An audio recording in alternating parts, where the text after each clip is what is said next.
Hey everybody, welcome back to the channel, Pop Retro1 on Twitter and Instagram. You can find me on Facebook at facebook.com/popretro1. There's also a Patreon, patreon.com/popretro. Wanted to do a quick unboxing of a new TV on DVD release, and I'm kind of excited about this only because TV on disc is something that really just, it doesn't happen as much anymore. I mean, there are still television shows getting released all the time, mostly new TV shows, things that are coming out on cable or on streaming services that are making their way to disc. But as far as like classic TV or even vintage TV or old TV, I mean, I don't know if you can call 1990s TV classic, but it's at least vintage now. I mean, we're going back 30 years, 31 years ago was 1990. So the Trials of Rosie O'Neill was not something that I was terribly excited about in 1990. I was 14 years old, and in the fall of 1990, I was going into my freshman year of high school. But I have some nostalgia for the 1990 and 91 TV series or TV season, simply because it was a time when I was really ramping up my excitement for studying television and really getting into reading up on it and watching all the shows and finding out how the networks work and all of that type of stuff. And so I was really trying to watch everything that came out on TV. And the Trials of Rosie O'Neill, I remember it somewhat. I think I caught some episodes here and there, but I went ahead and went back and got my trusty complete directory to prime time network of cable TV shows, and took a look at the grid for 1990-91 to remember just what shows that were new in the fall of 1990. And so the type of shows that I was into, because I was just a teenage kid, I liked the sitcoms Parker Lewis Can't Lose, and there was an Uncle Buck adaptation and a Ferris Bueller adaptation that I tried to watch, but they were both very short-lived. And of course, The Fresh Prince of Bel-Air came out in the fall of 90. And then the hour-long shows, the dramas that I watched, there was a musical called Hull High that was sort of like Beverly Hills 90210, only it was a musical. It came out that same year, but it only lasted a few episodes. But 90210 came out in the fall of 90, and that wound up being one of my favorite shows because I was the same age, essentially, as the characters in that show. So that was always fun to watch. Season 2, the first full season of Twin Peaks, premiered that fall, and a couple of other shows that were just kind of, one was really kooky. It was called Cop Rock, okay, and that was a police drama that was also a musical, and so I definitely watched some of that because it was just so bizarre. And then I think one of my favorite show from that fall was The Flash, which lasted a season, the live action The Flash, starring John Wesley Shipp.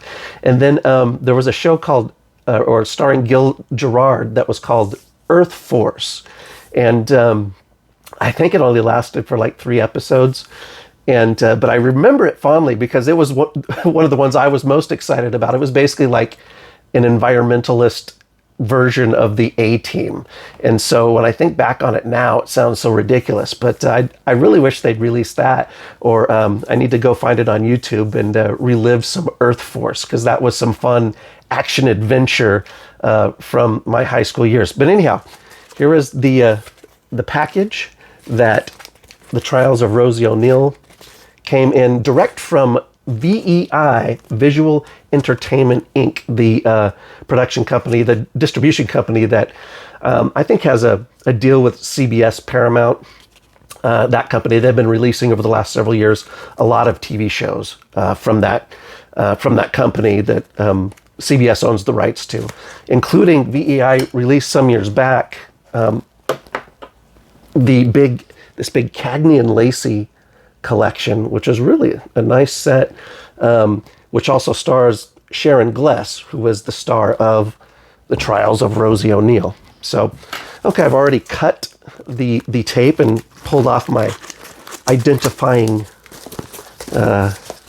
remarks on the package. So let's just take a look.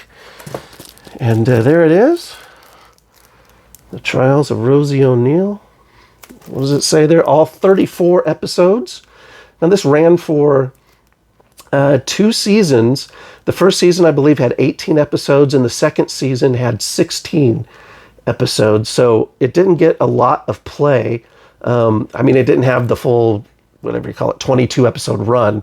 So this is not a review of the series, this video. I'm just unboxing it. So just going from what I remember, I think it was one of those ones where I think the critics were probably, really behind the show.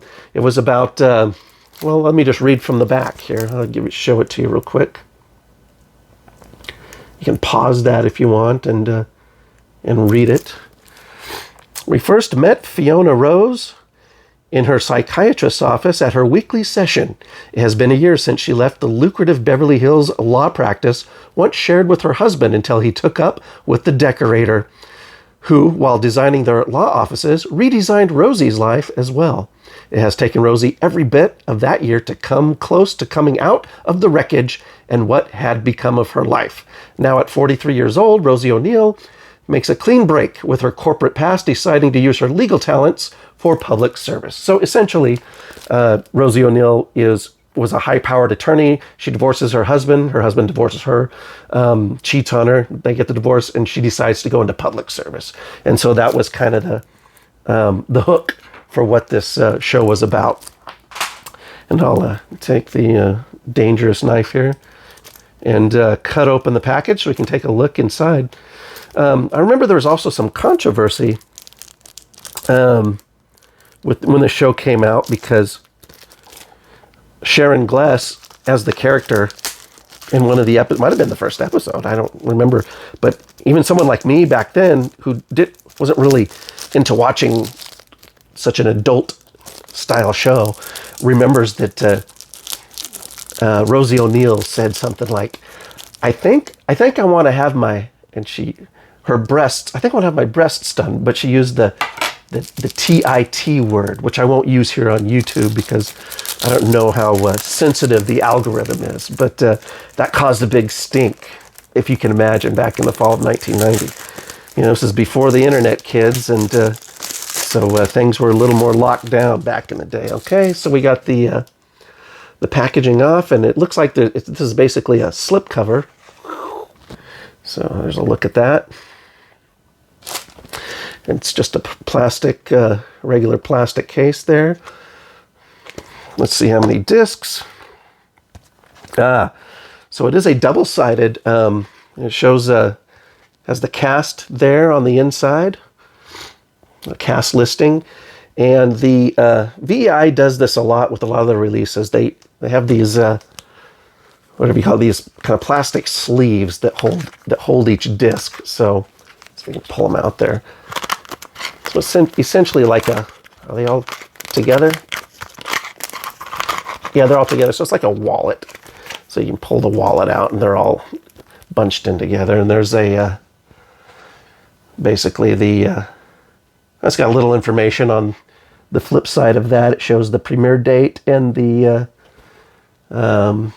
last telecast, September 17, 1990, May 30th, 1992, CBS Television Network. So a nice touch there on the slipcase, I think. So here's a look at the wallet, and all the discs look to be the same artwork on each disc. Okay. Let's see how many episodes are on a random disc. Disc 1, 2, 3, 4, 5 episodes. Disc 2 has 1, 2, 3, 4, 5. Disc 3, 1, 2, 3, 4.